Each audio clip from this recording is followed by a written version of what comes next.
আসসালামু আলাইকুম ওয়া রাহমাতুল্লাহি ওয়া বারাকাতুহু। সকলকে আন্তরিক শুভেচ্ছা এবং মোবারকবাদ জানাই। আজকে আমি সকলের সাথে রিজিক বৃদ্ধির কয়েকটি আমল সম্পর্কে আলোচনা করব।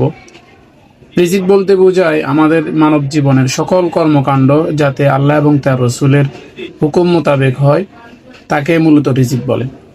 রিজিক বৃদ্ধির জন্য কয়েকটি উপায় হলো, এক নম্বর হলো আল্লাহর কাছে বেশি বেশি করে তওবা ইস্তেগফার করা।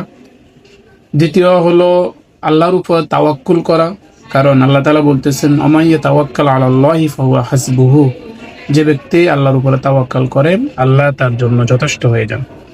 আল্লাহর ইবাদত বেশি বেশি করে আল্লাহর ইবাদত করা, জিকির করা। যাদের সামর্থ্য আছে বেশি বেশি করে হজ এবং উমরা করা। আত্মীয়তার সম্পর্ক রক্ষা করা এবং আত্মীয়তার সম্পর্ক যাদের সাথে ছিন্ন হয়ে গেছে তাদের সাথে সম্পর্ক ঠিক করা।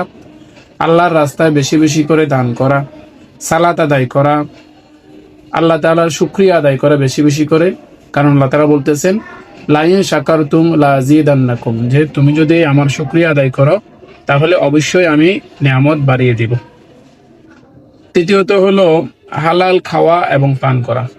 আমরা যে সকল খাবার খাই এবং যে সকল যে জিনিস পান করি সেগুলো অবশ্যই হালাল হতে হবে এবং তার রুজিটাও হালাল হতে হবে। এবং 10 নম্বর হলো সকাল সন্ধ্যায় সকাল সকাল কাজ শুরু করা, অর্থাৎ আমরা ফজর নামাজের পর থেকেই দিন শুরু করব এবং কাজ শুরু করব। আল্লাহ পাক রব্বুল আলামিন আমাদেরকে উল্লেখিত এই 10টি বিষয় মেনে চলার তৌফিক দান করুন, আমিন। সকলে ভালো থাকবেন, সুস্থ থাকবেন।